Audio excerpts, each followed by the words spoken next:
സ്തംഭിച്ചു പോയ നിമിഷം. അതിൽ പല ആളുകൾക്കും ജീവൻ വെടിയേണ്ടി വന്നു. അതോടെ ആ സ്ഥലത്തിന് പുതിയൊരു യുഗവും ജനിച്ചു, അവനും ജനിച്ചു.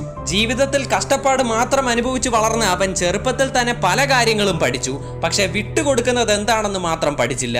എല്ലാ വില്ലൻസിന്റെയും ഉള്ളിൽ ഒരു നല്ല ഗുണം ഉണ്ടെന്ന് മനസ്സിലാക്കി അവനോട് സംസാരിച്ച് തന്നെ അവനെ നല്ലവനാക്കുന്നതിൽ സ്പെഷ്യലിസ്റ്റ് ആണ് അവൻ. നറൂട്ടോയുടെ മോസ്റ്റ് പവർഫുൾ റസെൻഗാനിൽ നിന്ന് വേണമെങ്കിലും ആർക്കെങ്കിലും രക്ഷപ്പെടാം. എന്നാൽ അവന്റെ ടോക്ക് നോ ജുട്സുവിൽ പെട്ടവൻ എസ്കേപ്പ് ആയതായി ചരിത്രമേ ഇല്ല.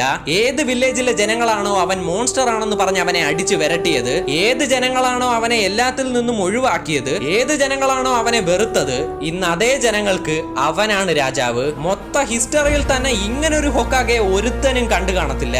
ഒരുത്തന് എന്തൊക്കെ തടസ്സങ്ങൾ അവന്റെ ലൈഫിൽ നേരിട്ടാലും അവൻ സ്ട്രോങ് ആയി അതിൽ തന്നെ ഉറച്ചു നിൽക്കുന്നുണ്ടെങ്കിൽ അവന്റെ വിജയത്തെ ഏത് കൊമ്പൻ വന്നാലും തടുത്തു നിർത്താൻ പറ്റത്തില്ല എന്നതിന് പെർഫെക്റ്റ് എക്സാമ്പിൾ ആണ് നറൂട്ടോ ഉസുമാക്കി.